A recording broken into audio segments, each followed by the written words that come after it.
Native Americans, also known as American Indians, Indigenous Americans, and other terms, are the indigenous people of the United States except Hawaii. The name Indian was given by Christopher Columbus, who mistakenly believed he had landed in the Indies.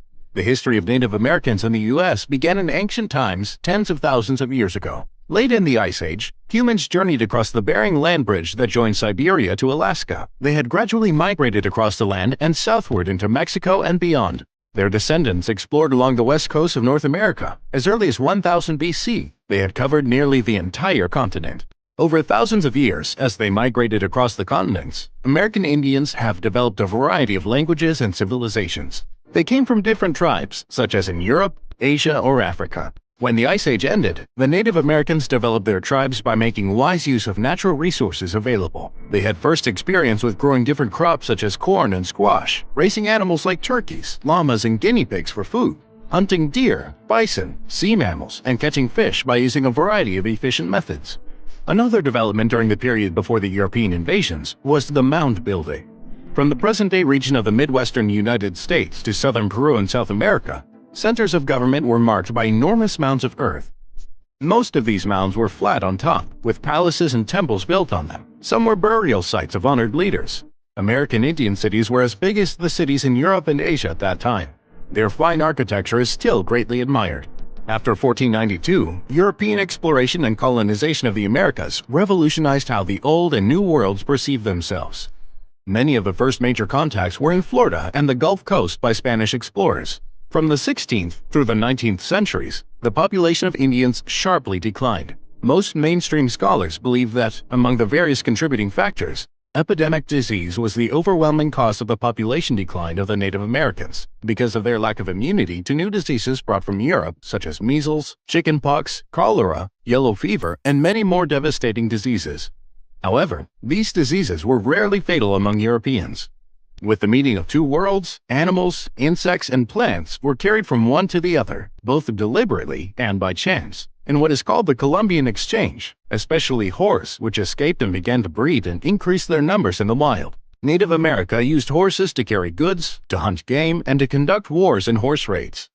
The Europeans started colonizing the Americas in order to cultivate new farmlands and create new jobs for the growing populations of Europe. To do so, they often fought Native American tribal nations for the land.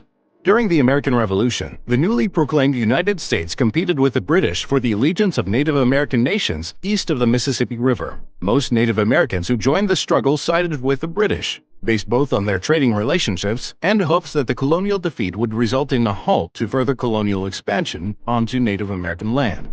The United States was eager to expand, develop farming and settlements in new areas, and satisfy land hunger of settlers from New England and new immigrants. The national government initially sought to purchase Native American land by treaties. The states and settlers were frequently at odds with this policy.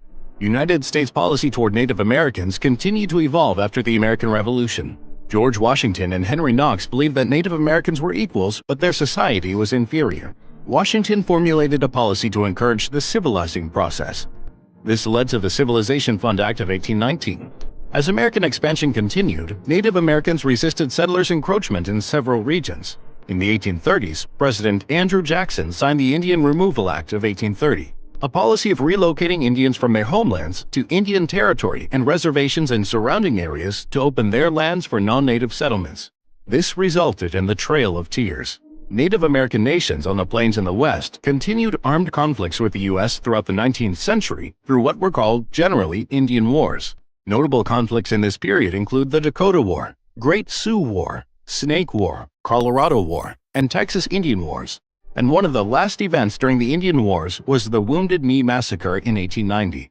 Here, warriors, women, and children alike were ferociously slaughtered by the U.S. cavalry.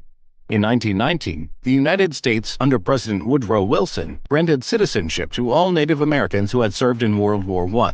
Nearly 10,000 men had enlisted and served, a high number in relation to their population.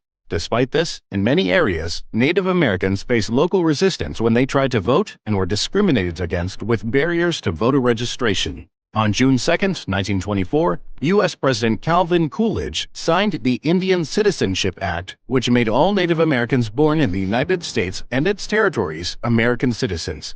Prior to passage of the Act, nearly two-thirds of Native Americans were already U.S. citizens, through marriage, military service, or accepting land allotments. The Act extended citizenship to all non-citizen Indians born within the territorial limits of the United States. Under the U.S. Constitution, American Indians today in the U.S. have all rights to vote in elections and run for political office. Controversies, however, remain over how much the federal government has jurisdiction over tribal affairs, sovereignty, and cultural practices. Thank you for watching. Please check out our other animated history shows, and don't forget to share, like, and subscribe.